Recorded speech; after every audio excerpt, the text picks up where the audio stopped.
Fermez les yeux un instant et sentez le poids de votre corps sur votre siège, tout en écoutant le rythme régulier de votre respiration dans cette pièce qui vous paraît incroyablement immobile.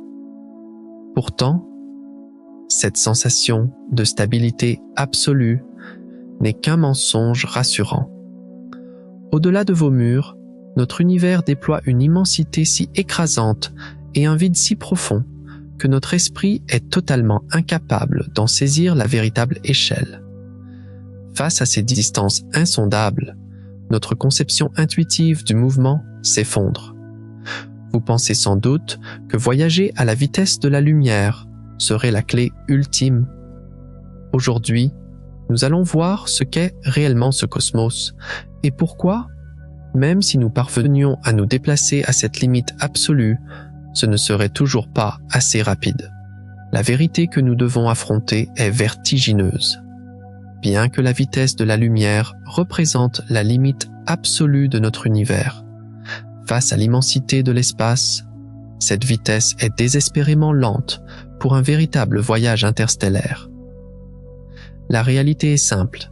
Même si nous pouvions voyager à la vitesse de la lumière, ce ne serait toujours pas assez rapide. Mais rassurez-vous, face à ce vertige, vous n'êtes pas seul devant votre écran. Nous sommes une grande communauté d'esprits curieux explorant les mystères de l'univers ensemble. Pour que ce grand voyage scientifique puisse continuer et que nous puissions réaliser d'autres explorations cosmiques, prenez un court instant pour vous abonner et laissez une trace de votre passage dans les commentaires. D'ailleurs, avant de décoller, j'aimerais savoir, depuis quel endroit du globe regardez-vous cette vidéo? Et quelle heure est-il exactement chez vous en ce moment? Maintenant que tout notre équipage est rassemblé et prêt, plongeons sans plus attendre au cœur de cet abîme cosmique. Pour saisir la véritable nature de ce gouffre cosmique, il nous faut d'abord interroger l'outil même qui nous permet d'observer cet abîme, la lumière. Au début du XVIIe siècle, le monde scientifique européen était dominé par une conviction absolue, une architecture de pensée qu'il paraissait insensé de remettre en question. À l'université de Leyde, en 1637, le philosophe René Descartes publiait ses traités sur l'optique, établissant un dogme d'une élégance redoutable. Pour Descartes, et pour la quasi-totalité des esprits brillants de son époque, la lumière ne voyageait pas, à proprement parler. Elle se transmettait de manière instantanée. Sa vitesse était considérée comme infinie. Cette idée n'était pas le fruit de l'ignorance. Elle reposait sur une déduction logique qui semblait alors inébranlable. Descartes concevait l'univers comme un grand plénum, un espace entièrement rempli de matière où le vide absolu n'existait pas. Pour illustrer sa pensée, Descartes utilisait l'analogie de l'aveugle marchant avec son bâton. Lorsqu'un aveugle heurte une pierre avec sa canne, la sensation est ressentie instantanément par sa main, sans le moindre délai. La matière transmet la pression d'un coup. Pour les savants de l'époque, l'univers fonctionnait sur ce principe. La lumière exerçait une pression sur la matière de l'espace, atteignant nos yeux au moment exact de son émission. Pour prouver son hypothèse, Descartes s'appuyait sur l'observation des éclipses lunaires.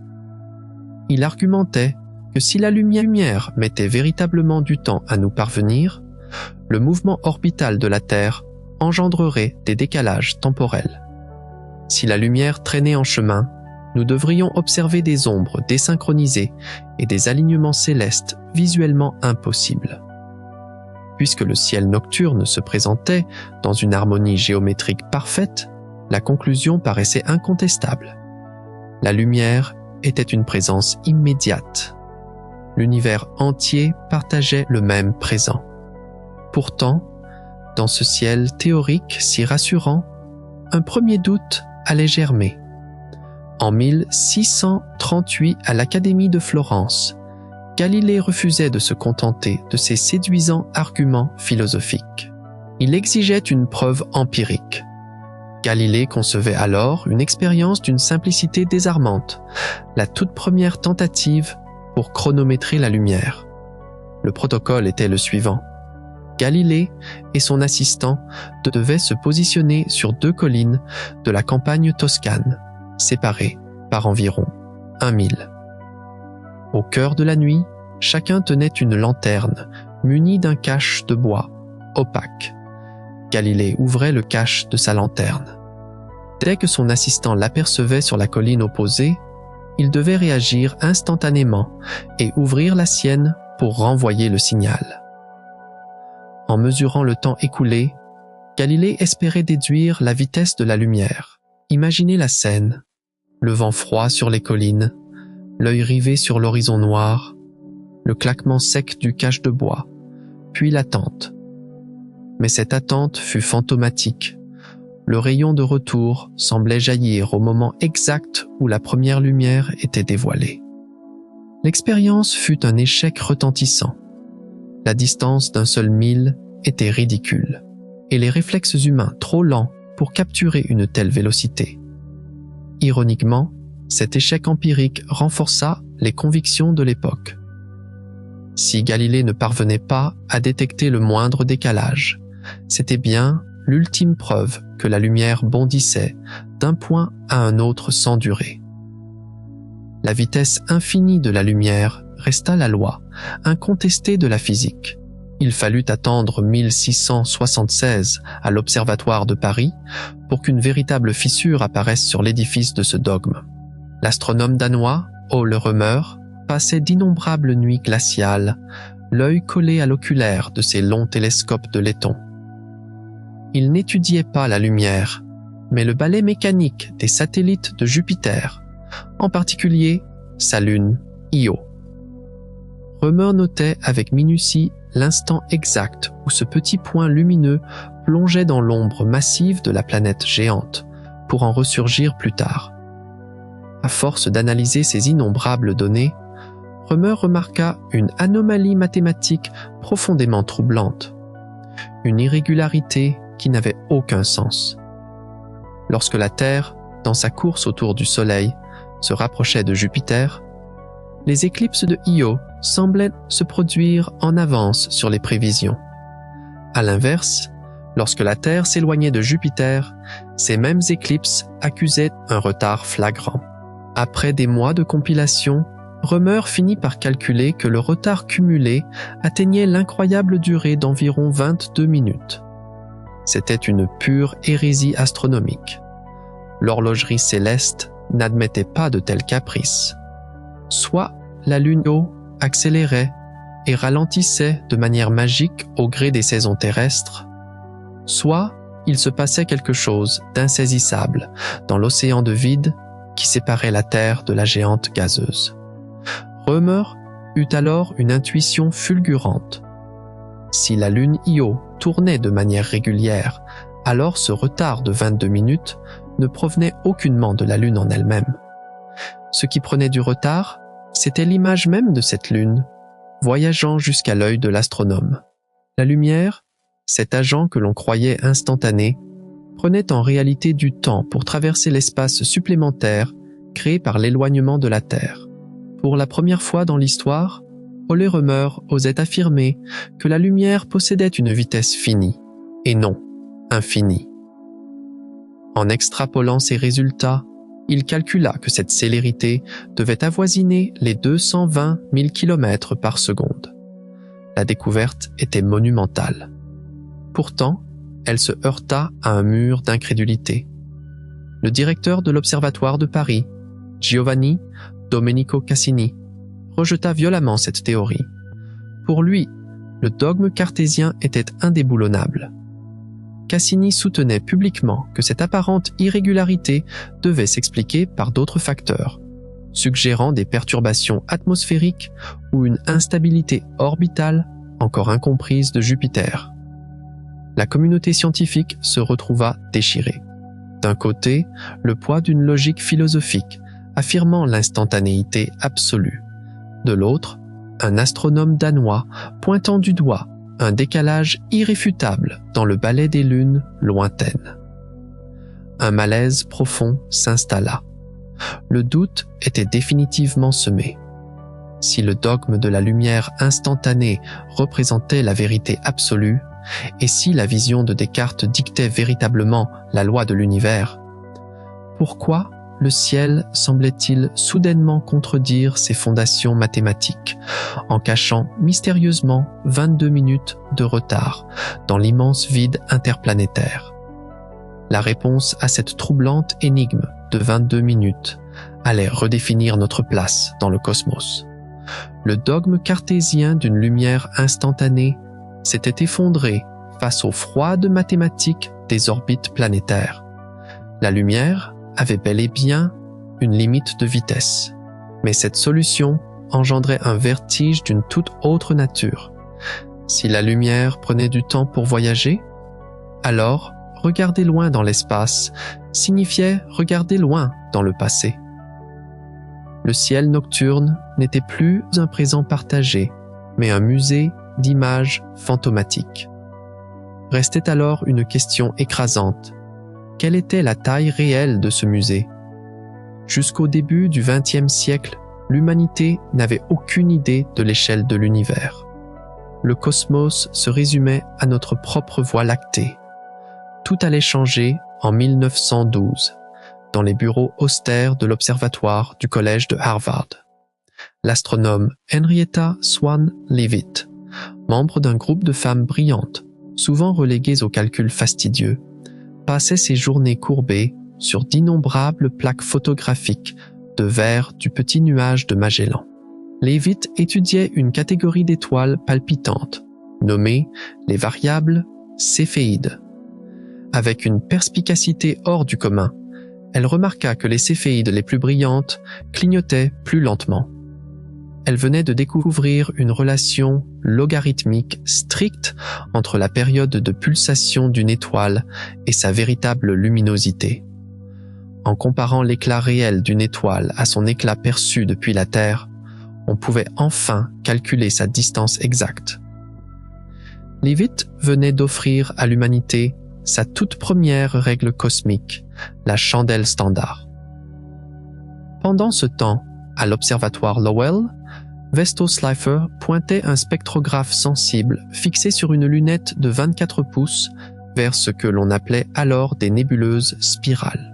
Slipher découvrit que la lumière de la majestueuse galaxie du Sombrero était violemment étirée vers le rouge, prouvant qu'elle s'éloignait de nous à la vitesse inconcevable de 1000 km par seconde. Comment des objets pouvaient-ils fuir à une telle vitesse? La synthèse de ces découvertes eut lieu en 1929. L'astronome américain Edwin Hubble, travaillant au célèbre observatoire du mont Wilson, près de Los Angeles, braquait le titanesque télescope Hooker de 100 pouces, le plus grand de son époque, vers le ciel étoilé. En utilisant les céphéides de Leavitt, Hubble prouva non seulement que ces nébuleuses étaient des galaxies lointaines, mais aussi qu'elles s'éloignaient toutes de nous, et ce, d'autant plus vite qu'elles étaient éloignées. L'univers n'était pas statique, il était en pleine expansion. Ironiquement, les premières estimations de la constante de Hubble étaient entachées de telles erreurs de calibration qu'elles donnaient une vitesse d'éloignement de 500 km par seconde par mégaparsec. Ce calcul donnait à l'univers un âge plus jeune que celui de la Terre, un paradoxe qui mit des années à être résolu. Cette découverte fracassante frappa de plein fouet le plus grand physicien de son temps. En 1917, Albert Einstein, développant sa théorie de la relativité générale, avait ajouté une manipulation mathématique à ses équations, la fameuse constante cosmologique. Il cherchait désespérément à contrer la gravité pour maintenir un univers théorique éternel et parfaitement immobile. Mais face aux preuves irréfutables de Hubble, lors d'une visite au mont Wilson en 1931, Einstein avoua au physicien George Gamow que cette constante était la plus grande bévue de toute sa carrière scientifique. Un nouveau dogme remplaça alors l'ancien. L'univers était issu d'une explosion initiale et s'étendait, mais la gravité massive de toute la matière contenue dans l'espace allait inévitablement freiner cette expansion. Pendant des décennies, la communauté scientifique s'est attelée à mesurer ce freinage. Les astronomes ont commencé à utiliser un nouveau type de chandelle standard, les gigantesques explosions d'étoiles appelées supernovas de type 1A.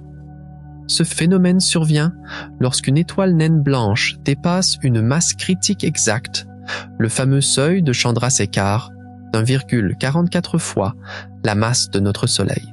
À cette limite précise, l'étoile morte ne peut plus supporter son propre poids et s'anéantit dans une explosion thermonucléaire titanesque, dégageant une luminosité toujours identique. En 1998, 2 équipes distinctes traquaient ces supernovas dans le noir profond.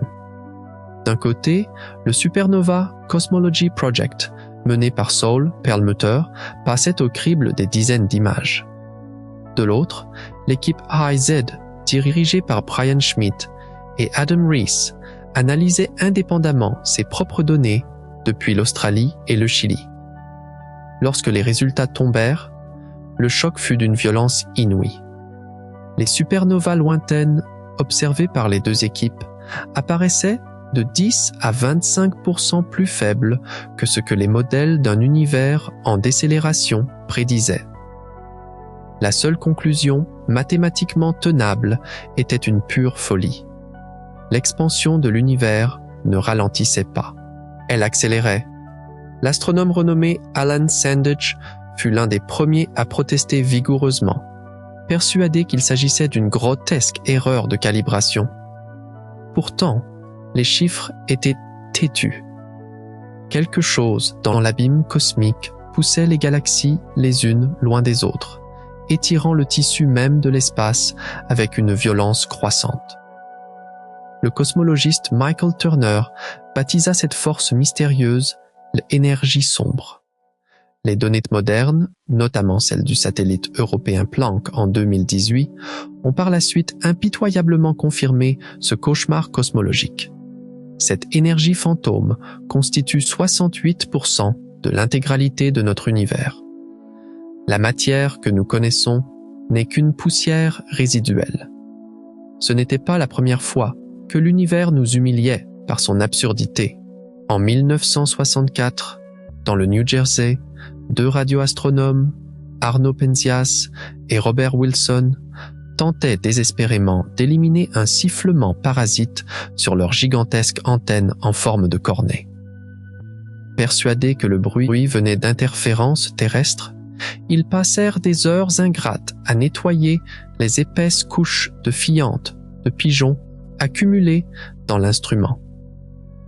Ce qu'ils captaient, en réalité, caché sous les fientes d'oiseaux, n'était autre que le cri d'agonie de la création.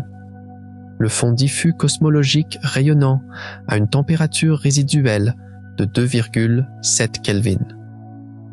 Plus tard, en 1989, le satellite Cobb, sous la direction de George Smoot, cartographia ce rayonnement et découvrit des variations de température d'une infime précision de 30 microkelvin, révélant les germes minuscules de toutes les galaxies existantes. Ainsi, le majestueux dogme d'un ciel statique et infaillible s'est totalement effondré, remplacé par un modèle terrifiant. Un univers dilaté par une énergie noire insondable, accélérant vers une froideur éternelle. Mais face à une anomalie aussi monstrueuse que l'énergie sombre, une question vertigineuse se pose. Ce nouveau modèle d'un cosmos en fuite perpétuelle tient-il vraiment la route? Ou sommes-nous, une fois de plus, en train de mal interpréter les ombres qui dansent dans l'obscurité intergalactique? Arrêtons-nous une seconde. L'image de Penzias et Wilson frottant des fientes de pigeons sur une gigantesque antenne métallique dans le New Jersey persuadé de nettoyer une banale saleté alors qu'il captait littéralement l'écho du Big Bang, m'a profondément frappé. J'ai dû relire les archives 2 fois pour y croire. La plus grande révélation cosmologique a failli être imputée à de simples oiseaux. La science est parfois d'une ironie spectaculaire. Revenons-y. Laissons l'histoire et penchons-nous sur la mécanique pure. Disséquons l'anatomie même de cette vitesse. Pourquoi cette limite est-elle absolue? Qu'est-ce qui nous empêche d'accélérer éternellement? Pour comprendre ce mur invisible, il faut d'abord observer ce qui parvient à le franchir. Le grain de lumière lui-même, le fameux photon. Selon le modèle standard, le photon possède une caractéristique unique. Il a une masse au repos strictement égale à 0. Il traverse le champ de Higgs sans interagir. Les physiciens ont mesuré les déviations des champs magnétiques cosmiques, fixant une limite supérieure théorique vertigineuse. Si le photon avait une masse, elle serait inférieure à 10 puissance moins 54 kg. Sans masse, il ne peut ni accélérer ni ralentir. Il naît à la vitesse maximale permise par l'univers. Mais que se passe-t-il lorsque vous avez de la masse? Que se passe-t-il si vous tentez d'amener un vaisseau spatial ou un simple proton à cette vitesse? C'est ici qu'intervient une équation mathématique impitoyable formulée en 1892. Le facteur de Lorentz. Ce facteur décrit la déformation de l'espace-temps à l'approche de la limite. Pendant longtemps, des ouvrages ont affirmé que la masse d'un objet augmentait avec sa vitesse. Depuis la fin des années 80, la communauté physique a formellement abandonné cette notion. La masse est immuable. C'est l'énergie cinétique et la quantité de mouvements qui tendent vers l'infini. Imaginez pousser un chariot de supermarché sur un parking. Au début, il accélère. Mais supposez que ces roues absorbent votre force. Plus vous poussez, plus votre énergie se transforme en résistance interne. À la fin, vous avez beau utiliser la force d'un bulldozer, le chariot n'accélère presque plus. L'énergie nécessaire pour gagner la moindre fraction de vitesse devient exponentiellement démentielle. Regardez le grand collisionneur de Hadron du CERN près de Genève. À l'intérieur, des aimants colossaux injectent des millions de volts de fréquences radio pour fouetter de minuscules protons. Ces particules atteignent 99,9999991% de la vitesse de la lumière. À cette allure, un seul proton accomplit 11 245 tours complets de l'anneau de 27 km en une seule seconde. Et pourtant, malgré toute la puissance électrique injectée, le dernier millionième de % de vitesse reste infranchissable. La nature dresse un mur mathématique. L'univers possède des accélérateurs monstrueux. En 1991, dans l'Utah, on détecta l'impact d'un unique proton, baptisé la particule Oh My God. Ce minuscule grain de matière portait environ 51 joules. C'est l'énergie cinétique exacte d'une balle de baseball lancée à 150 km/h, concentrée dans une particule subatomique. Si nous pouvions accélérer un proton jusqu'à la limite absolue théorique, l'énergie de Planck, culminant à 2 milliards de joules, les équations prédisent un scénario catastrophique. La densité d'énergie serait telle que la particule s'effondrerait sur elle-même, devenant un trou noir microscopique. La physique a toutefois ses subtilités. Dans l'eau, la lumière freine brutalement, à 225 000 km par seconde. Si une particule entre dans l'eau à une vitesse supérieure à cette limite locale, elle franchit le mur de la lumière. Ce dépassement génère une onde de choc lumineuse, une lueur bleutée fantomatique appelée l'effet Cherenkov. C'est l'équivalent optique du bang supersonique d'un avion de chasse, visible au fond des réacteurs nucléaires. La lumière est fulgurante, mais elle est vulnérable à la matière. Ce paradoxe s'est illustré en 1987 lors de l'explosion de la supernova 1987A dans le Grand Nuage de Magellan. Les détecteurs terrestres ont d'abord enregistré une pluie de neutrinos, des particules fantomatiques. 2 à 3 heures plus tard seulement, les premiers photons de lumière nous sont parvenus. Les neutrinos avaient-ils voyagé plus vite que la lumière dans le vide? Non. L'explication réside dans la mécanique stellaire. Au cœur d'une étoile, le plasma est si dense qu'un photon percute d'innombrables électrons et protons, absorbés puis réémis dans une direction aléatoire. Imaginez une personne essayant de quitter un stade bondé à la fin d'un match. Elle bouscule des milliers de spectateurs, faisant un pas en avant, 2 sur le côté. Sa vitesse de pointe est élevée, mais sa progression globale est lente. En revanche, un neutrino traverse la foule comme un fantôme, sortant de l'étoile instantanément. Dans notre Soleil, un photon mettra entre 10 000 et 170 000 ans de rebond aléatoire pour parvenir à la surface. La lumière est l'otage de la densité. D'autres hypothèses purement mathématiques ont exploré les tachyons, des particules théoriques vivant au-delà de la vitesse de la lumière. Cela impliquerait une énergie imaginaire et permettrait d'envoyer des informations dans le passé. Aucun instrument n'a jamais détecté de tachyons. Leur existence violerait la loi fondamentale de cause à effet. Cette limite de vitesse est la trame qui maintient la réalité cohérente. Mais si les règles régissant l'énergie et la matière sont d'une étrangeté si contraignante, comment les rouages macroscopiques continuent-ils de tourner? Face à une anatomie physique aussi fragile, comment l'édifice tout entier reste-t-il debout sans se déchirer? Pour comprendre comment cet édifice cosmique parvient à rester debout sans se déchirer, il faut accepter une réalité troublante. L'univers fonctionne selon des règles qui défient totalement notre intuition. Si les mécanismes de la physique nous paraissent si étranges, c'est parce que nos cerveaux ont évolué pour chasser et survivre dans un monde lent et terrestre, non pour naviguer à des vitesses relativistes.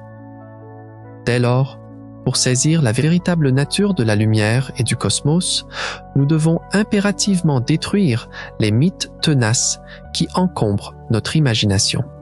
Le mythe le plus célèbre est sans doute visuel. Nous avons tous en tête cette scène d'innombrables films de science-fiction. Un vaisseau spatial enclenche ses moteurs interstellaires et soudain, les étoiles environnantes s'étirent en de magnifiques lignes lumineuses blanches qui filent le long des hublots. Cette image est devenue une vérité culturelle absolue. Pourquoi y croyons-nous si facilement? Parce qu'elle correspond à notre expérience quotidienne. Lorsque vous conduisez une voiture sur l'autoroute la nuit, sous une pluie battante, les gouttes d'eau et les lampadaires semblent s'étirer horizontalement le long de vos fenêtres. L'analogie visuelle classique de Newton nous dicte que l'espace devrait réagir de la même manière. Pourtant, en 2013, un groupe d'étudiants en physique de l'université de Leicester a formellement déconstruit cette illusion hollywoodienne. Si vous voyagiez véritablement à une fraction proche de la vitesse de la lumière, le spectacle serait radicalement différent et terrifiant. À cause de l'effet Doppler relativiste, la lumière des étoiles devant vous verrait sa longueur d'onde dramatiquement compressée, glissant hors du spectre visible pour se transformer en rayon X, totalement invisible pour l'œil humain. De plus, un phénomène optique appelé l'aberration de la lumière courberait l'angle de tous les rayons lumineux perçus. Au lieu de belles lignes fuyantes, toute la lumière de l'univers, même celle provenant de derrière le vaisseau, se concentrerait dans un minuscule disque aveuglant, droit devant vous. un effet de projecteur mortel rempli de radiation. Autour de ce point blanc, l'espace deviendrait un vide d'une noirceur absolue. Bien sûr, c'est ce que nos équations actuelles prédisent, et il faut rester humble.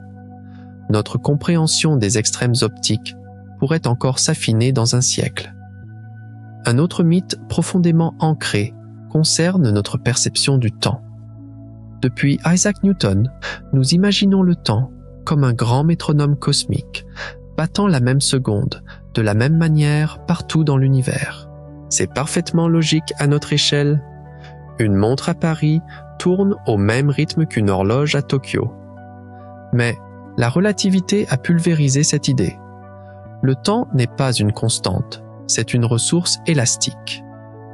En 1971, les physiciens Haffel et Keating ont prouvé cela de manière spectaculaire. Ils ont placé 4 horloges atomiques au césium sur de simples vols commerciaux faisant le tour de la Terre. En atterrissant, les horloges ayant voyagé vers l'Est avaient perdu 59 nanosecondes, tandis que celles volant vers l'Ouest en avaient gagné 273. Ce décalage n'est pas une simple curiosité académique.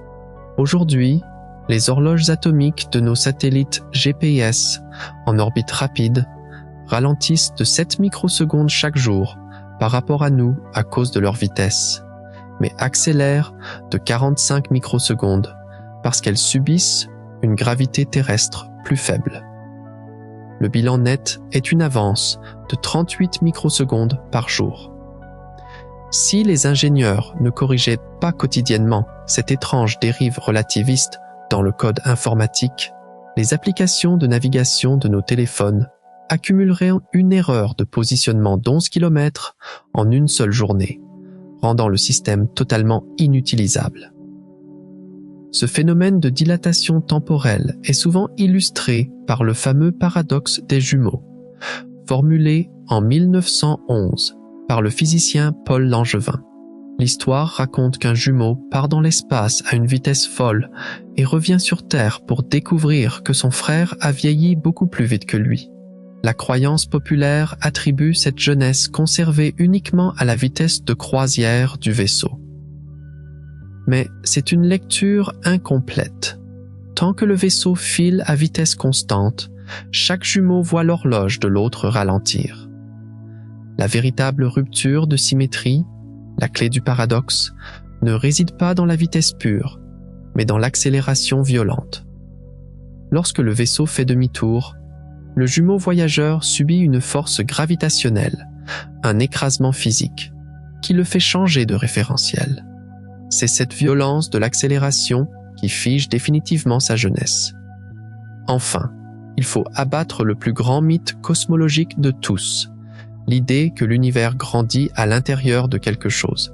Dans la culture populaire scientifique, le Big Bang est presque toujours décrit comme un ballon qui gonfle ou une bombe qui explose dans une pièce obscure. Cette métaphore a convaincu des générations entières qu'il existe un extérieur à l'univers, une bordure ou une boîte vide dans laquelle nos galaxies se déversent. C'est une erreur fondamentale née de notre incapacité cérébrale à visualiser une expansion sans contenant. Dès 1922, le mathématicien Alexander Friedmann a démontré, à partir des équations d'Einstein, que le cosmos subit une expansion métrique. L'espace ne conquiert pas un territoire extérieur. Imaginez que vous observez la surface d'un tissu élastique tissé de fils invisibles. Lorsque le tissu s'étire, il ne se déplace pas pour occuper la table autour de lui. Ce sont les mailles elles-mêmes, entre les fils de la trame, qui s'allongent et créent de la distance de l'intérieur. L'espace génère littéralement plus d'espace à l'intérieur de lui-même. Les galaxies ne volent pas à travers un vide préexistant pour s'éloigner les unes des autres. C'est le tissu géométrique entre elles qui enfle. L'univers n'a pas de bordure et il n'a besoin d'aucun extérieur pour grandir. Ainsi, notre raisonnement intuitif s'effondre systématiquement face aux échelles titanesques du cosmos. Nous comprenons à présent pourquoi ces phénomènes agissent de manière si contraire à notre bon sens. Ils opèrent dans des régimes de vitesse, de temps et d'espace que nos sens terrestres ne devaient jamais, au cours de notre évolution, expérimenter. Le voile des illusions optiques et temporelles s'est levé, laissant apparaître la mécanique implacable de notre réalité physique. Mais si le cosmos est capable de tordre la lumière jusqu'à l'aveuglement, de distordre le temps jusqu'au paradoxe et de créer du vide à l'intérieur du vide, une nouvelle interrogation s'impose. Si tout est élastique et manipulable, y a-t-il un point de rupture? Et surtout, où se trouve l'ultime frontière, la limite absolue de ce comportement extravagant? Pour trouver cette ultime frontière, il faut d'abord comprendre comment cet édifice colossal parvient à rester entier. Si l'expansion de l'espace étire tout, pourquoi notre monde ne se disloque-t-il pas? La réponse réside dans la formidable lutte entre l'énergie sombre, qui repousse l'univers, et la gravité locale, qui tente désespérément de le lier. Pour saisir cette architecture, prenons de l'altitude et éloignons-nous de la Terre, étape par étape. La véritable frontière gravitationnelle de notre propre système solaire n'est pas Pluton, mais une sphère fantomatique postulée en 1950 par l'astronome hollandais Jan Oort. Le nuage d'Oort est un immense ballon constitué de trilliards de montagnes de glace s'étendant presque jusqu'au vide interstellaire. Aucun télescope n'a jamais pu observer directement ce nuage sombre, mais les calculs orbitaux des comètes à longue période prouvent universellement qu'elles tombent vers nous depuis cette lointaine réserve glacée. Juste au-delà de cette frontière, à une distance qui défie déjà l'imagination, se trouve notre plus proche voisine, Proxima Centauri. C'est une étoile naine rouge, faible et froide. En 2016, grâce à l'extrême sensibilité du spectrographe HARPS au Chili, les astronomes ont détecté d'infimes yo-yo gravitationnels autour d'elle, confirmant l'existence de Proxima b, une exoplanète de masse terrestre blottie dans sa zone habitable. Mais ces étoiles voisines ne sont que des grains de sable dans notre galaxie, la Voie lactée, dont la cohésion est assurée par un monstre central. En 2020, les chercheurs Andrea Ghez et Reinhard Genzel ont prouvé de manière spectaculaire ce qui se cachait au cœur de notre galaxie. Sagittarius A étoile. En observant sans relâche, pendant plus de 20 ans, l'orbite frénétique d'une étoile nommée S, à travers les nuages de poussière, ils ont pu calculer qu'une masse équivalente à 4 millions de fois celle de notre Soleil était écrasée dans un point minuscule. C'est cette gravité phénoménale qui ancre notre galaxie. Cette force d'attraction locale est si puissante qu'elle parvient même à vaincre l'expansion de l'univers à petite échelle. En observant la galaxie d'Andromède en 1912, Vesto Slipher a découvert une anomalie. Sa lumière glissait vers le bleu. Cela signifiait qu'au lieu de s'éloigner, Andromède fonce droit vers nous à une vitesse vertigineuse, comprise entre 110 et 300 km par seconde. Dans quelques milliards d'années, les deux galaxies entreront en collision pour n'en former qu'une. Toutefois, si nous dézoomons encore, l'architecture se complexifie.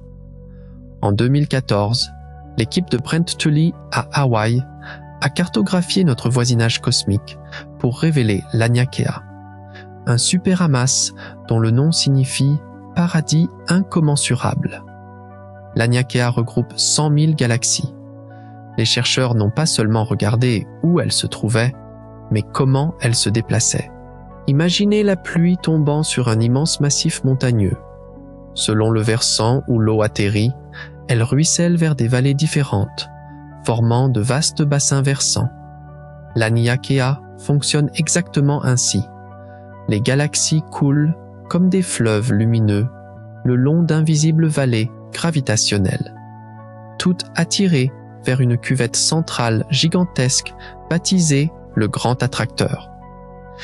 Mais la structure de l'univers cache des formations encore plus démesurées. En 2013, en traquant les sursauts gamma, les chercheurs ont détecté le grand mur d'Hercule couronne boréale. Il s'agit d'une superstructure galactique d'une longueur aberrante d'environ 10 milliards d'années-lumière. Cette taille titanesque pose d'ailleurs un énorme problème théorique, car elle ébranle fortement le principe de base de notre cosmologie, selon lequel l'univers, à très grande échelle, devrait être homogène et identique partout. Comment de telles structures géométriques ont-elles pu se former? La réponse se trouve dans les oscillations acoustiques baryoniques, mesurées avec précision en 2005. Lors du Big Bang, l'univers était un plasma brûlant, traversé par des ondes sonores primordiales. Lorsque l'univers s'est brusquement refroidi et étendu, ces ondes de choc se sont figées sur place. C'est exactement comme si vous jetiez une lourde pierre dans un lac, et qu'à l'instant même où les ondulations circulaires se propagent, l'eau gelait instantanément, capturant les anneaux pour l'éternité. Dans l'espace, ces anneaux pétrifiés forment aujourd'hui des bulles colossales de 150 mégaparsecs de diamètre, le long desquelles les galaxies s'agglomèrent, formant la trame géométrique du cosmos. Mais toute carte a une fin. À environ 16 milliards d'années-lumière de nous se dresse un mur intangible, l'horizon des événements cosmiques, calculé par les équipes de l'Université de Sydney en 2004. À cause de l'énergie sombre qui accélère l'expansion de l'espace, tout objet situé au-delà de cette distance s'éloigne de nous physiquement plus vite que la lumière ne peut voyager. Si une galaxie située de l'autre côté de cet horizon émet un flash lumineux, aujourd'hui, cette lumière luttera contre le courant spatial mais reculera inexorablement. Elle n'atteindra jamais la Terre, même dans des trilliards d'années. Et encore plus loin, à la limite de notre vision passée, se trouve le fond diffus, là où les photons primordiaux, partis dans une fournaise de 3000 Kelvin, nous arrivent aujourd'hui étirés, glacés à 2,7 Kelvin. Nous contemplons donc l'édifice cosmique dans toute sa profondeur. Une architecture monumentale forgée par l'équilibre précaire entre la gravité qui rassemble la matière en rivières lumineuses et l'énergie noire qui déchire l'horizon. La structure globale tient bon, du moins localement, accrochée à ces trous noirs et à ces nuages de comètes. Pourtant, contempler l'immensité terrifiante de cette carte réveille notre paradoxe initial. Si nous comprenons enfin comment cet univers est structuré et à quel point ces distances sont figées dans la roche cosmique, une vérité effroyable s'impose. Si ce modèle architectural est exact, pourquoi notre rêve ultime de le traverser à la vitesse de la lumière se révèle-t-il en réalité être une ambition totalement désespérée? Nous voici enfin ramenés à la question vertigineuse qui flottait dans l'air au tout début de notre exploration. Pourquoi cette architecture cosmique rend-elle nos rêves de voyage stellaire si vains? Nous avons vu que la lumière est le messager ultime, l'entité la plus rapide autorisée par les lois de la physique. Pourtant, face aux mensurations cauchemardesques de l'univers, une évidence glaciale s'impose, celle-là même que nous avons promise. Même si nous pouvions voyager à la vitesse de la lumière, ce ne serait toujours pas assez rapide. Pour comprendre l'horreur mathématique de cette impasse, il faut d'abord lever les yeux vers le ciel nocturne. Depuis des siècles, une question innocente hantait les astronomes, formalisée en 1823 sous le nom de paradoxe d'Olbers. Si l'univers était éternel et infiniment grand, peu importe où votre œil se poserait dans le ciel, votre regard devrait obligatoirement croiser la surface d'une étoile lointaine. La nuit devrait être aussi aveuglante que la surface du soleil. Si la nuit est de noir, c'est précisément parce que la lumière possède une limite de vitesse et que l'univers a un âge fini. Toute la lumière n'a pas encore eu le temps de nous atteindre, et l'expansion spatiale l'a étirée jusqu'à la rendre invisible. L'obscurité du ciel est la preuve visuelle que la vitesse de la lumière est insuffisante pour unifier l'univers. Et pourtant, ce même univers nous nargue avec un paradoxe inverse, découvert en 1969. Le problème de l'horizon. Lorsque les radiotélescopes mesurent le fond diffus cosmologique à l'extrême gauche de la voûte céleste, puis à l'extrême droite, ils découvrent que ces deux régions opposées affichent exactement la même température résiduelle, à 1 millionième de degré près. C'est logiquement impossible. Ces deux régions sont séparées par une distance si vaste que, depuis l'aube des temps, un rayon de lumière n'aurait jamais eu le temps de faire le trajet de l'une à l'autre. Elles n'ont jamais pu échanger la moindre information ni la moindre chaleur. L'univers observable est parfaitement homogène sur des échelles où la vitesse de la lumière n'aurait jamais dû permettre une telle harmonie. Comment deux régions peuvent-elles se connaître si la lumière elle-même n'a pas eu le temps de les relier? Face à ces murs infranchissables, notre intuition humaine propose une solution naïve. Il suffirait de forcer la machine, de trouver un moyen technologique de briser ce plafond de verre et de voyager plus vite que la lumière. Mais la physique a verrouillé cette porte de la manière la plus terrifiante qui soit. En 1917, Richard Tolman a imaginé l'antitéléphone tachyonique, une expérience de pensée démontrant ce qui se passerait si nous pouvions envoyer un signal plus vite que la lumière. À cause de la manière dont le temps se déforme à des vitesses extrêmes, ce signal violerait la causalité. Vous pourriez envoyer un message de détresse vers une galaxie lointaine et recevoir la réponse avant même d'avoir appuyé sur le bouton d'envoi. Dépasser la vitesse de la lumière ne signifie pas simplement voyager très vite. Cela signifie altérer le tissu de l'histoire, inverser les causes et les effets, détruire la logique qui empêche l'univers de sombrer dans un chaos insensé. Il faut comprendre ce que représente réellement cette vitesse pour l'entité qui la possède. Depuis les travaux d'Einstein dans les années 20, nous savons que la vitesse ralentit l'écoulement du temps. Pour un photon, qui voyage à la limite absolue, les mathématiques révèlent une situation profondément poétique et déroutante. Son référentiel n'existe tout simplement pas. Pour ce grain d'énergie, le temps ne s'écoule pas. 0 seconde ne passe entre le moment où un photon quitte la galaxie d'Andromède et le moment où il frappe la rétine de votre œil. Il ne vieillit pas d'une fraction de seconde.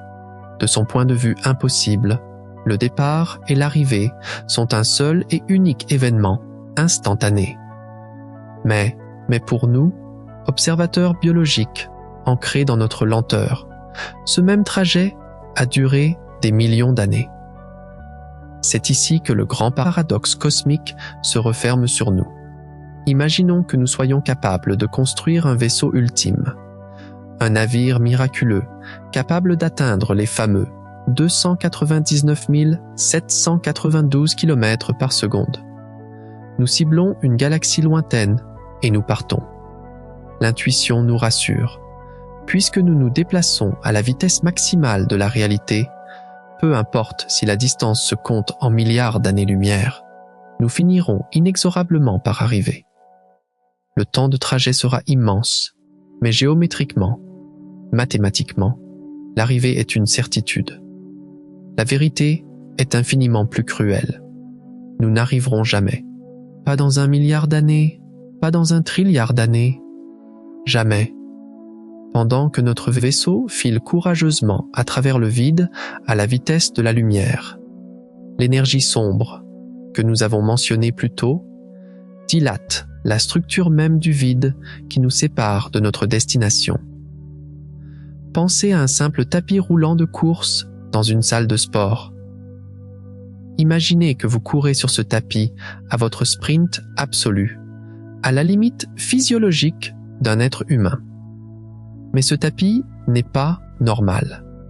La bande de caoutchouc sous vos pieds ne se contente pas de reculer, elle s'étire élastiquement et crée de nouveaux mètres de caoutchouc en continu. Si le tapis génère plus de matière sous vos pieds que votre foulée ne peut en couvrir, vous aurez beau courir à votre vitesse maximale, le panneau de contrôle devant vous s'éloignera de plus en plus. C'est le drame de notre cosmos. En 2007, les chercheurs Lawrence Krauss et Robert Scherer ont calculé les conséquences de cette course perdue d'avance. À cause de l'accélération de l'expansion spatiale, les galaxies lointaines s'éloignent de nous, de manière cumulative, à une vitesse supérieure à celle de la lumière. Une à une, elles franchiront notre horizon cosmique. Les étoiles s'éteindront visuellement. Notre voisinage intergalactique se videra, et toute civilisation future sera condamnée à une isolation absolue, perdue dans une obscurité perpétuelle.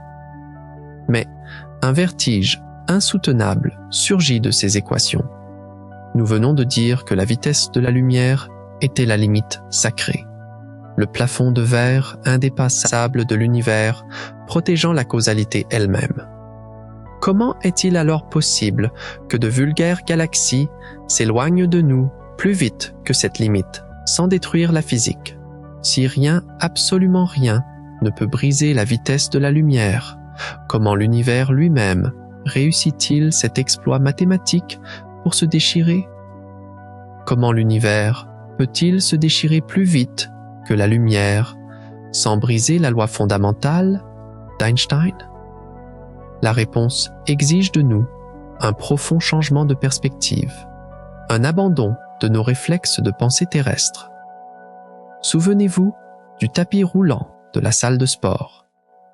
L'horreur de cette course perdue d'avance ne provient pas d'une défaillance du coureur. La galaxie lointaine, tout comme la lumière qu'elle émet, ne voyage pas à travers l'espace à une vitesse interdite. Ce n'est pas le coureur qui triche, c'est le tapis roulant lui-même qui triche. La grande astuce géométrique de notre cosmos, c'est que la relativité restreinte interdit à toute matière de dépasser la lumière à l'intérieur de l'espace, mais elle n'impose absolument aucune limite à la vitesse à laquelle l'espace lui-même peut se créer, s'étirer et se dilater. C'est cette subtile différence entre se déplacer dans l'espace et l'expansion de l'espace qui résout les paradoxes les plus insolubles. Reprenez le problème de l'horizon, cette anomalie où les deux extrémités opposées de la voûte céleste affichent exactement la même température. Comment ont-elles pu se synchroniser sans avoir le temps d'échanger de la lumière? En 1979, le physicien Alan Guth a proposé une solution vertigineuse d'élégance, l'inflation cosmique. Une infime fraction de seconde après le Big Bang, exactement à 10 puissance moins 36 secondes, un champ quantique théorique a provoqué une expansion d'une brutalité inconcevable. L'espace lui-même a enflé à une vitesse des trilliards de fois supérieure à celle de la lumière. Les régions de l'espace qui étaient en contact intime, partageant la même chaleur, ont été arrachées et dispersées aux confins du ciel en un instant, figeant cette uniformité thermique pour l'éternité. Même aujourd'hui, cette dynamique d'expansion continue de troubler les chercheurs. Les modèles cosmologiques les plus récents des années 2020 se heurtent à la tension de Hubble, un désaccord persistant entre le taux d'expansion de l'univers primitif et celui mesuré aujourd'hui. Certains physiciens tentent d'expliquer ce décalage en invoquant une forme d'énergie sombre, précoce, apparu brièvement après le Big Bang pour accélérer violemment l'espace avant de se dissiper, un concept encore farouchement débattu. D'autres théoriciens, comme João Magueijo en 1998, ont même osé une hypothèse encore plus rebelle, la cosmologie à vitesse de la lumière variable, suggérant qu'aux tout premiers instants, la lumière elle-même voyageait infiniment plus vite avant d'être figée à sa limite actuelle. Bien que cette théorie reste extrêmement spéculative, elle souligne à quel point l'aube de notre univers défie notre entendement. Mais aujourd'hui, cette limite est gravée dans la pierre de notre réalité. Et elle ne concerne pas que la lumière.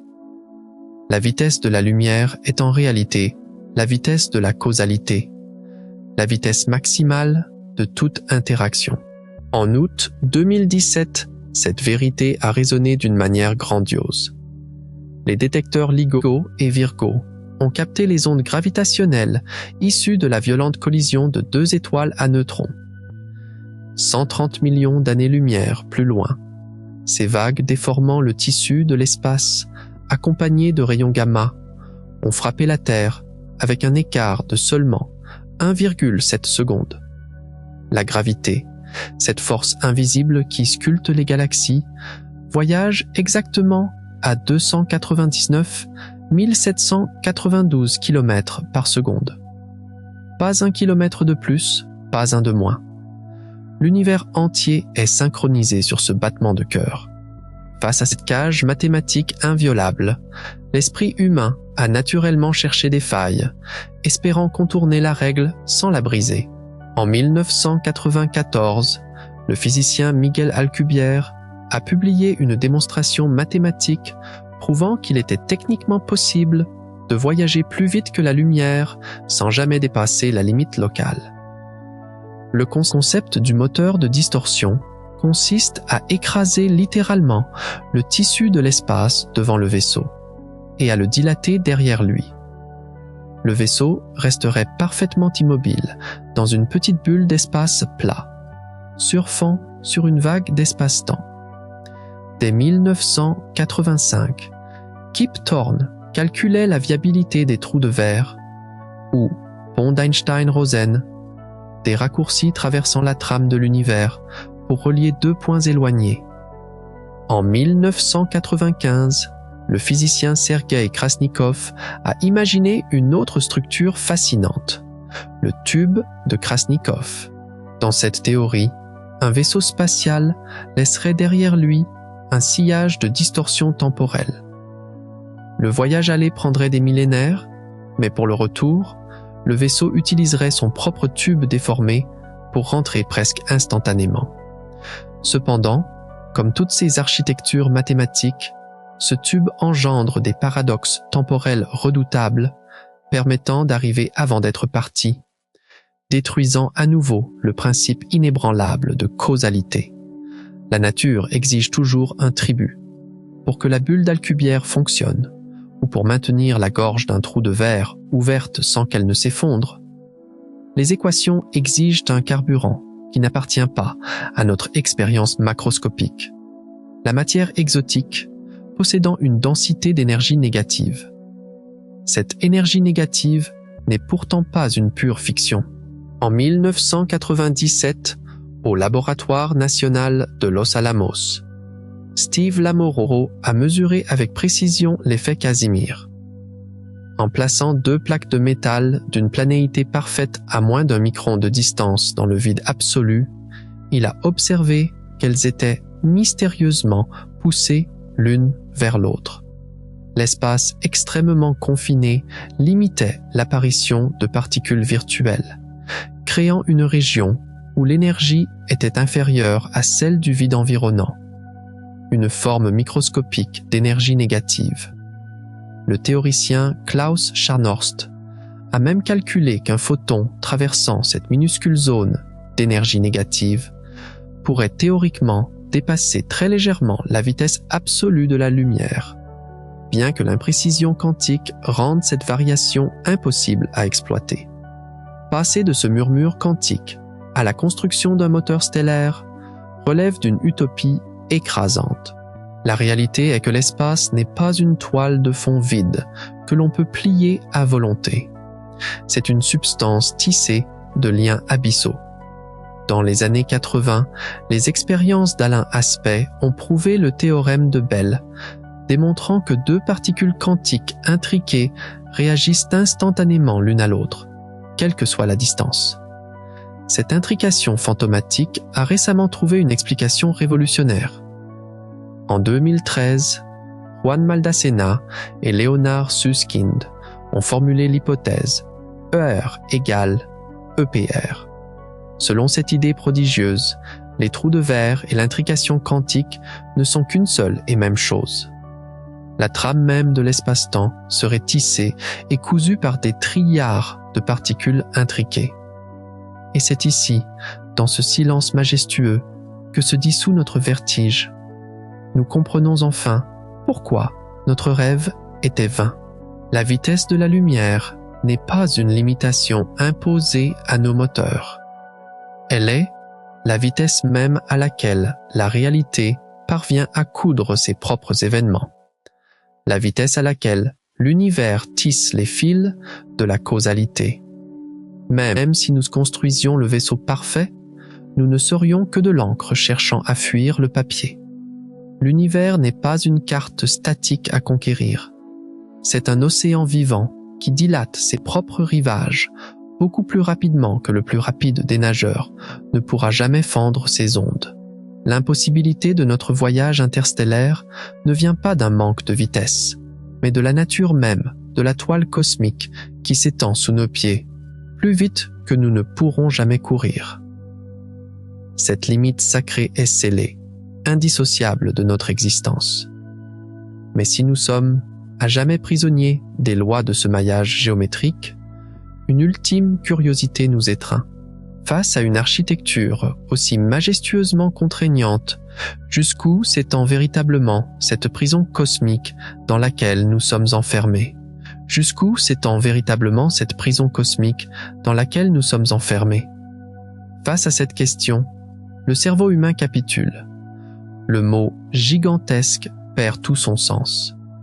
Pour mesurer les barreaux de notre cellule, les mathématiques pures ne suffisent plus. Nous devons ancrer ces distances effarantes dans la chair de notre quotidien. Il faut comparer l'infiniment grand à ce que nos mains peuvent toucher.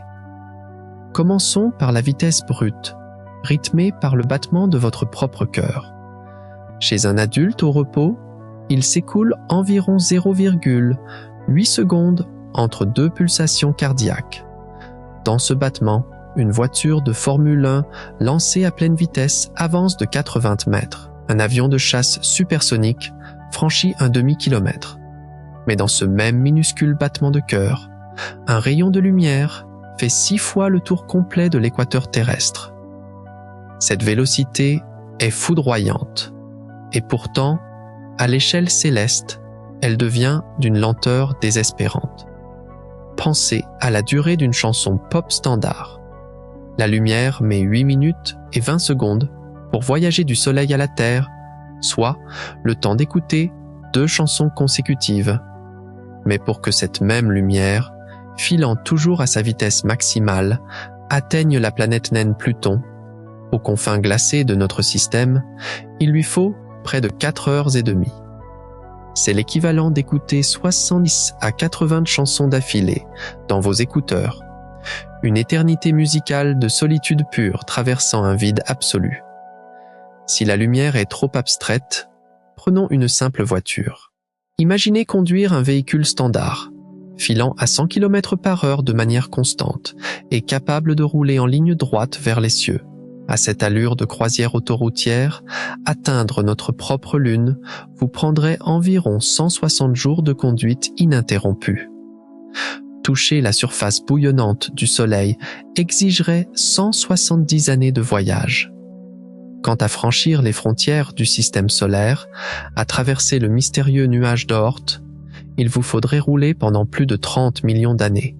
Et pour traverser de bout en bout notre seule voie lactée, ce périple monotone dépasserait allègrement le milliard d'années. Ramenons ce système solaire à des proportions familières. Si par un prodige cosmique, nous pouvions réduire notre monstrueux Soleil à la taille d'un ballon de basket posé sur le sol, notre Terre, ce monde immense qui abrite toutes nos guerres et toutes nos civilisations, ne serait qu'une modeste graine de sésame de 2 mm, située à 25 ou 30 mètres de distance de ce ballon. Sur cette échelle, la Lune orbiterait autour de la graine, à une distance équivalente à l'épaisseur d'un simple cheveu humain.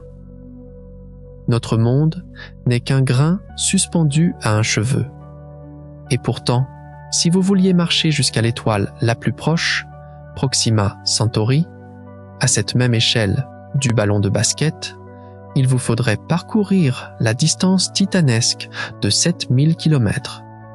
Nous pouvons aussi mesurer ce vide par l'épuisement physique. Imaginez que la distance séparant le Soleil de Neptune, soit 4 milliards et demi de kilomètres, soit compressée dans le tracé d'un marathon olympique de 42 km. Si vous partez de la ligne de départ solaire, vous croiserez l'orbite de la Terre. Après avoir couru à peine 1400 mètres, la géante Jupiter se trouvera au 7e kilomètre. Les 35 derniers kilomètres de votre course épuisante ne seront traversés que par la glace, la roche morte et des ténèbres absolues. Pour saisir à quel point les échelles dégénèrent rapidement, la mathématique exponentielle offre une démonstration cruelle.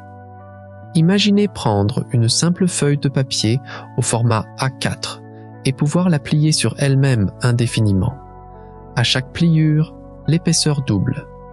Ce geste si banal devient vite monstrueux. À la 42e pliure, la tour de papier est si haute qu'elle percute la Lune, formant un pont solide à travers l'espace. À la 51e pliure, elle transperce le Soleil en plein cœur. Et si vous parveniez, par miracle, à plier ce même morceau de papier seulement 103 fois, son épaisseur écrasante s'étendrait au-delà du ciel visible, frappant les ultimes frontières de l'univers, observable tout entier. Mais voici la véritable nature des échelles astronomiques. Ce qui est effroyablement vaste devient microscopique dès que l'on fait un pas en arrière. Ce système solaire, qui nous semble être un marathon infernal, n'est rien face à la Voie lactée. Si nous réduisions notre galaxie, large de 100 000 années-lumière, aux dimensions exactes de l'océan Pacifique, notre système solaire tout entier ne serait qu'une simple bouée de sauvetage, flottant misérablement au milieu des vagues. Et l'humiliation géométrique continue. Prenez à présent la totalité de l'univers observable et comprimez-le pour qu'il tienne à l'intérieur des 102 étages du majestueux Empire State Building. Notre groupe local, qui contient pourtant l'océan Pacifique de la Voie lactée et la galaxie d'Andromède, ne serait ni une pièce, ni même un placard de ce gratte-ciel. Il serait réduit à l'état d'un unique grain de poussière microscopique, flottant au hasard dans le hall d'entrée du rez-de-chaussée. Nous sommes simultanément des géants écrasant un marathon cosmique et d'insignifiants grains de poussière égarés dans un hall d'immeubles. Le nombre de ces étoiles défie d'ailleurs toute raison. En 2003, lors d'une assemblée astronomique internationale, le chercheur Simon Driver a présenté un calcul stupéfiant.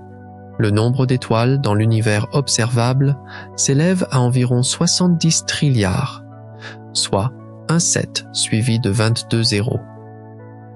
Ce chiffre brut est stérile sans comparaison.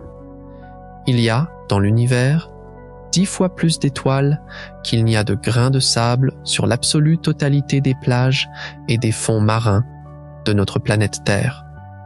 Pour que la lumière de ces grains de sable parvienne jusqu'à nous, il faut y ajouter le fardeau du temps profond. Regardez la galaxie d'Andromède par une nuit claire. La faible lueur bleutée qui frappe votre rétine ce soir a voyagé pendant 2,5 millions d'années. Lorsque ces photons précis ont quitté leur étoile, l'humanité telle que nous la connaissons n'existait pas. Sur Terre, dans les savanes d'Afrique, nos lointains ancêtres, les Homo habilis, venaient tout juste d'apprendre à frapper 2 pierres l'une contre l'autre pour fabriquer de simples outils. Lorsque vous observez la lumière de l'amas de la Vierge, le décalage est plus violent encore.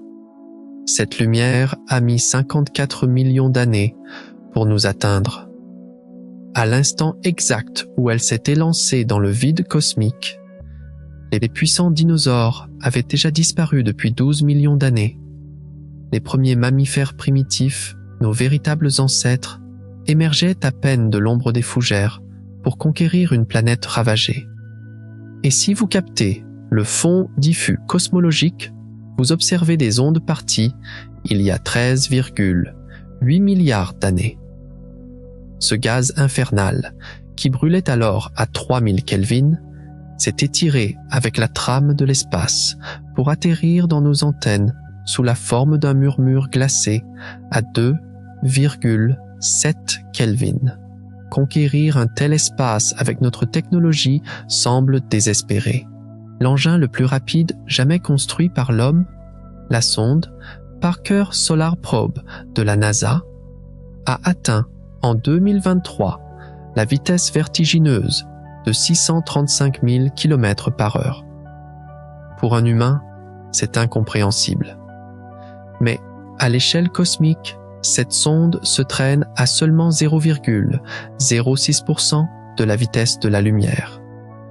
Si nous voulions accélérer un objet aussi banal qu'un simple trombone de bureau, pesant 1 gramme jusqu'à 99,99% de la vitesse absolue, l'énergie cinétique requise serait apocalyptique. Selon les experts du CERN, il faudrait injecter des centaines de milliards de joules, soit l'équivalent de toute la consommation électrique d'une mégalopole flamboyante comme Istanbul ou New York cumulée sur des années entières. Tout cela pour propulser un malheureux petit bout de métal. Cependant, il ne faut pas sombrer dans le nihilisme. Ce vertige abyssal opère dans les 2 directions. Si vous tournez les mathématiques vers l'infiniment petit, le gouffre est tout aussi saisissant.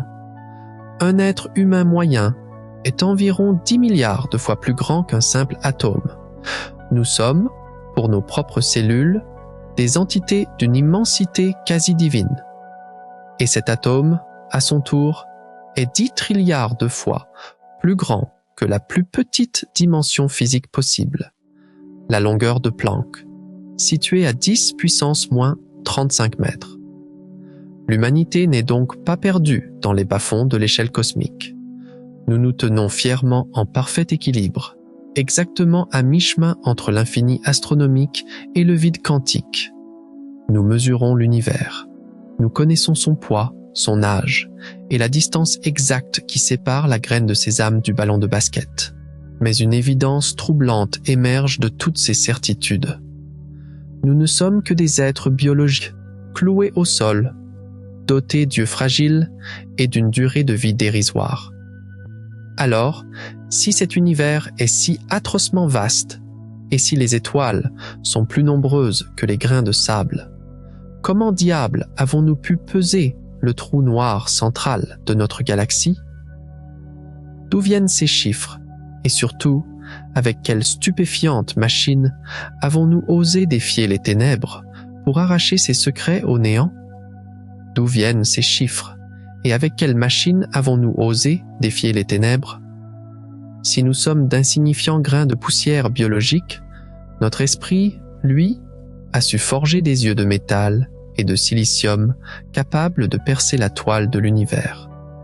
Ces vertigineuses mensurations ne sont pas des hypothèses jetées au hasard sur un tableau noir. Elles ont été violemment arrachées au néant par une ingénierie qui force le respect et ravive notre fierté d'être humain. Prenez notre soif de vitesse.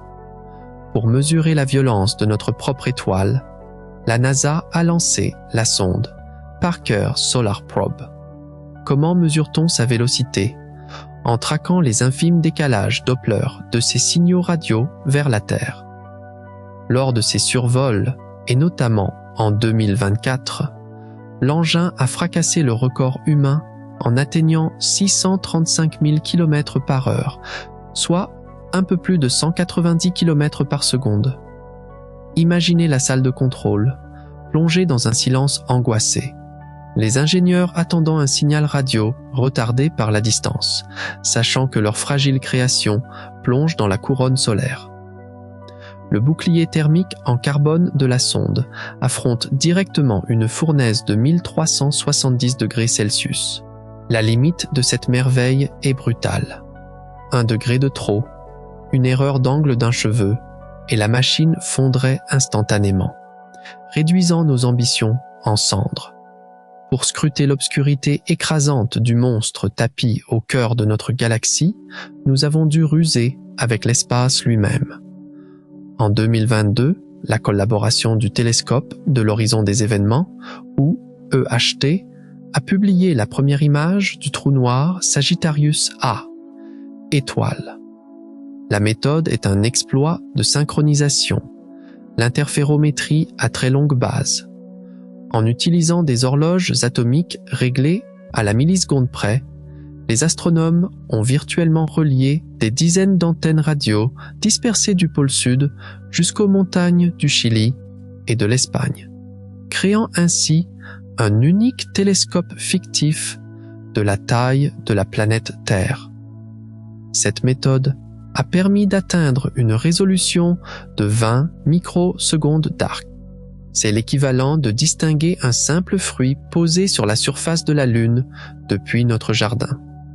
La limite, cette prouesse exige des conditions météorologiques parfaites sur plusieurs continents simultanément. Et si la source est plus petite ou plus lointaine que cette fraction de pixels radio, elle demeure à jamais invisible, noyée dans le bruit de fond spatial. Si l'EHT fouille le centre galactique, le télescope spatial James Webb ou JWST regarde vers l'aube du temps. En mai 2024, l'équipe du programme JADES a annoncé la découverte de JADES GSZ 14-0, la galaxie la plus lointaine jamais confirmée. Comment l'ont-ils trouvée? En utilisant la caméra NIRCam pour traquer la lumière. La vitesse d'expansion de l'univers a tellement étiré la lumière optique de cette galaxie que sa longueur d'onde a basculé dans l'infrarouge lointain, affichant un décalage vers le rouge, ou redshift, de 14,32. La limite physique de ce télescope est justement cette lumière. Si l'expansion étire les ondes au-delà de l'infrarouge détectable par les capteurs refroidis du Webb, les galaxies primordiales sortiront du champ de vision humain, glissant dans une gamme d'ondes indétectables par nos lentilles.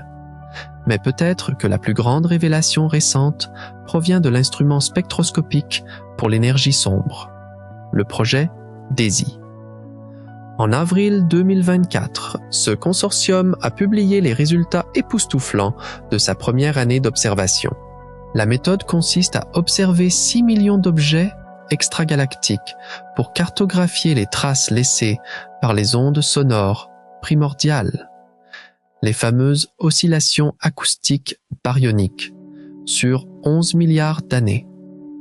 Et ce qu'ils ont mesuré ébranle la physique.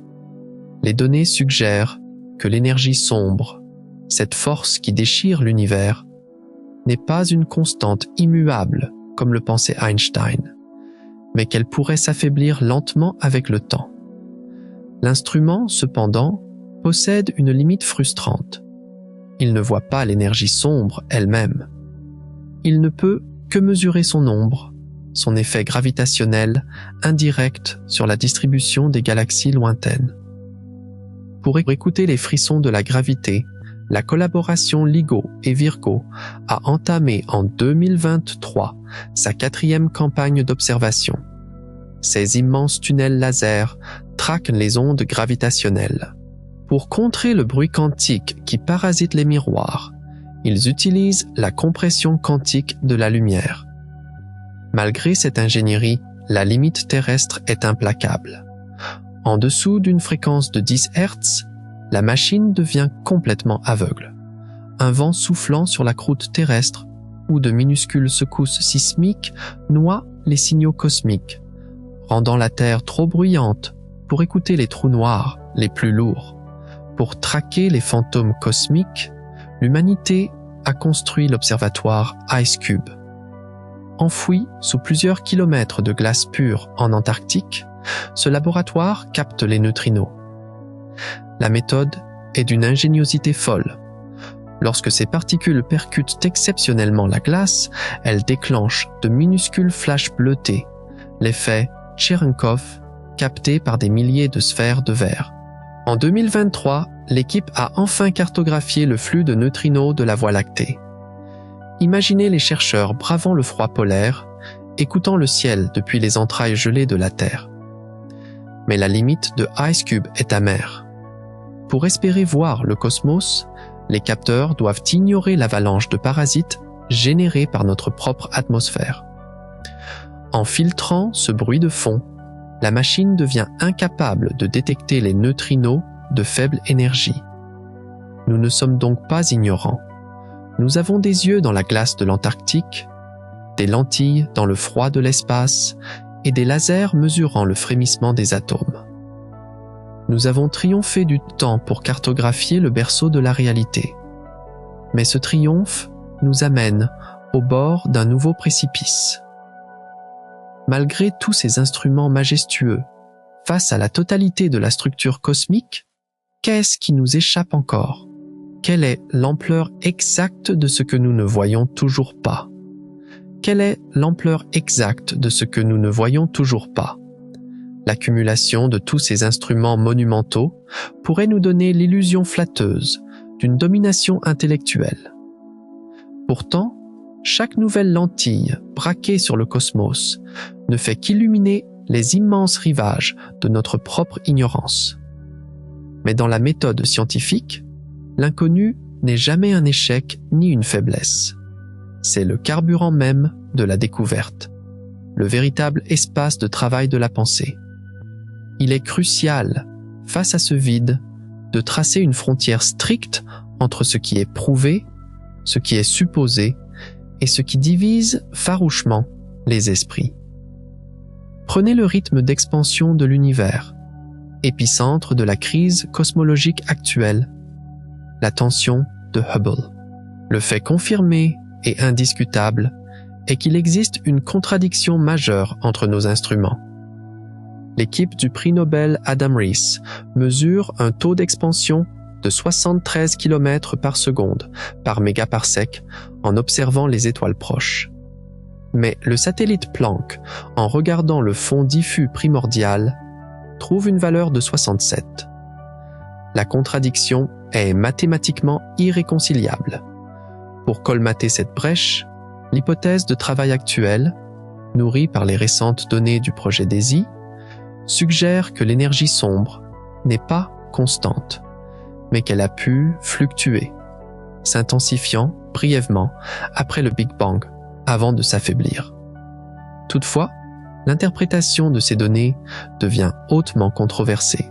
Certains théoriciens soutiennent que cette rustine ne suffira pas et qu'il faudra purement et simplement réécrire les équations de la relativité générale d'Einstein, voire accepter que l'énergie sombre finira par déchirer l'univers jusqu'au quark, dans un scénario apocalyptique nommé la Grande Déchirure.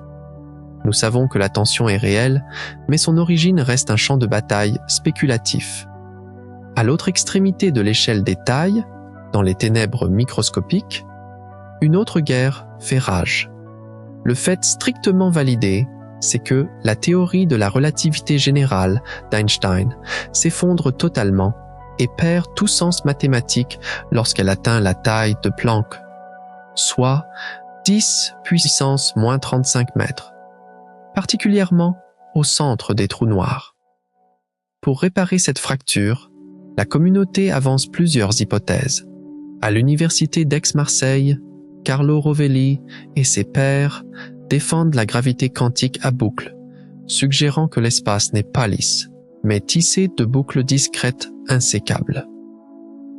Face à eux, d'autres bastions théoriques, notamment autour du CERN, parient sur la théorie des cordes, postulant que la matière est faite de minuscules cordes vibrant dans 11 dimensions.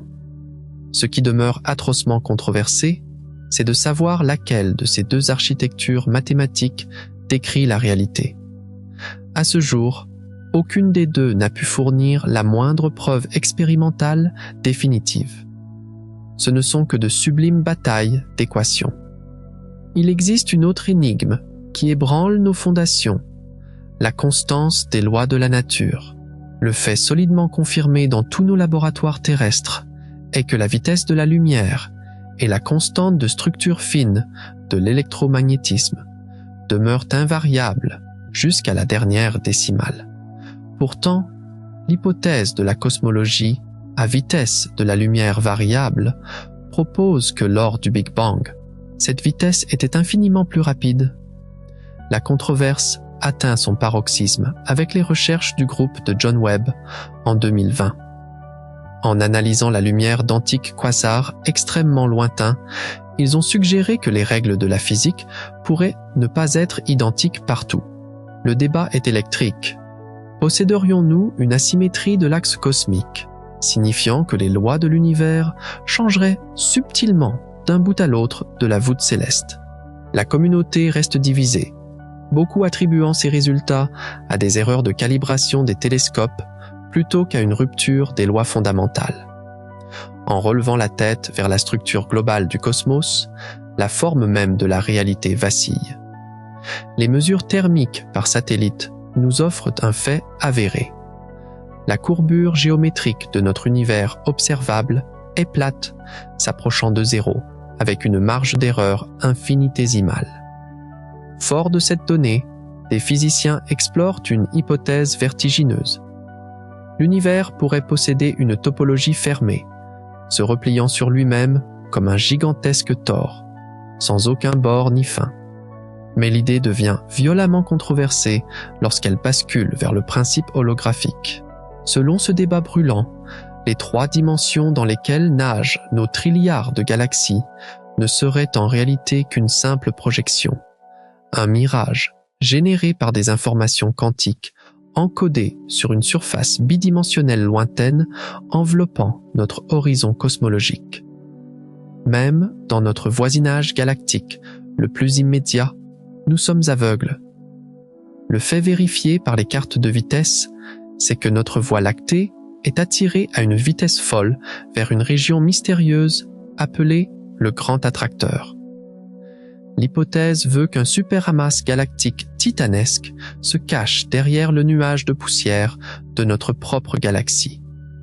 La controverse, incroyablement stimulante, est de savoir si nous sommes seulement attirés par l'avant ou si un immense vide cosmique, un repoussoir dipolaire, nous pousse littéralement dans le dos. Tous ces mystères, des cordes microscopiques aux projections holographiques, soulèvent une interrogation pratique inévitable. Si la nature même de la gravité, de la forme de l'espace et du comportement de l'énergie sombre nous échappe encore, que se passerait-il au contact direct de ce vide? C'est la grande question qui s'impose à l'ingénierie du futur. Si demain, nous construisons un vaisseau de nouvelle génération, que vivrait-il réellement lors de son voyage vers le système stellaire le plus proche, face à ces lois physiques capricieuses et incertaines? Nous ne le savons pas encore. Accepter de ne pas savoir n'est pas une défaite de l'esprit, c'est la condition de la recherche. Les équations inachevées et les anomalies optiques nous prouvent que l'univers n'a pas fini de nous parler. Le mystère demeure intact, vibrant de promesses et d'effroi. Mais si nous devons vivre avec cette ignorance fondamentale concernant le tissu même de notre réalité, si nous devons accepter que le fondement de notre existence échappe à nos instruments les plus fins, que signifie vraiment ce silence cosmique? Comment le fait de ne pas savoir affecte-t-il, au fond, la façon dont nous percevons notre propre et si brève existence humaine? Comment cette profonde ignorance affecte-t-il, au fond, la façon dont nous percevons notre propre et si brève existence humaine? Pour y répondre, nous devons revenir là où tout a commencé. En ouverture de ce voyage, nous vous avions demandé de ressentir les limites de votre propre corps, de cette enveloppe de chair lourde et lente, tout en rêvant de chevaucher un rayon de lumière. À présent, observez à nouveau vos mains. Sentez la gravité qui vous ancre au sol. Mais cette fois, ne ressentez plus ce corps comme une cage désespérante. Ressentez-le comme le chef-d'œuvre le plus improbable de la physique. Vous n'êtes pas un étranger jeté par hasard dans cet espace froid et indifférent. Le principe anthropique nous enseigne que si la moindre constante physique, si la moindre nuance de l'électromagnétisme avait varié d'un millième de fraction, rien de tout cela ne tiendrait debout. Comme l'a si poétiquement résumé l'astronome Carl Sagan dans les années 80, le carbone de votre ADN et le fer de votre sang ont été forgés dans le cœur effondré d'étoiles massives qui ont explosé il y a des milliards d'années. Et comme le disait le philosophe Alan Watts à la même époque, vous n'êtes pas un individu extérieur observant le ciel à travers une vitre épaisse. Vous êtes l'univers. Vous êtes une petite lentille biologique temporaire à travers laquelle le cosmos a enfin trouvé le moyen de se regarder, de se comprendre et de s'émerveiller de sa propre immensité. La vitesse de la lumière n'est pas un mur cruel dressé pour vous emprisonner. Elle est la trame exacte, le tempo nécessaire qui a permis à vos atomes de s'assembler sans que le chaos ne détruise instantanément l'édifice de la vie. Mais ce don de la conscience s'accompagne d'un lourd fardeau temporel. En 2012, l'astrophysicien Lawrence Krauss a pointé du doigt une vérité terrifiante. L'accélération de l'expansion de l'univers repousse inexorablement les galaxies au-delà de notre horizon visuel. Dans quelques trilliards d'années, le ciel nocturne se videra totalement de ces autres galaxies. Les astronomes de ce lointain futur, s'ils existent, lèveront leurs télescopes vers un ciel noir et concluront, en toute logique, que l'univers se résume à une seule et unique galaxie isolée au milieu du néant. Toutes les traces du Big Bang auront été balayées par l'expansion spatiale. Nous réalisons alors la chance vertigineuse de notre époque. Nous sommes nés dans l'une des très rares fenêtres de l'éternité où l'univers est encore déchiffrable. Nous pouvons voir les cicatrices de la création, cartographier les fleuves de galaxies, mesurer le pouls des trous noirs. Nous sommes des témoins privilégiés, assis au premier rang d'un théâtre cosmique dont les rideaux sont en train de se refermer lentement, inexorablement, pour l'éternité. La loi est implacable. L'isolation cosmique est notre destin mathématique.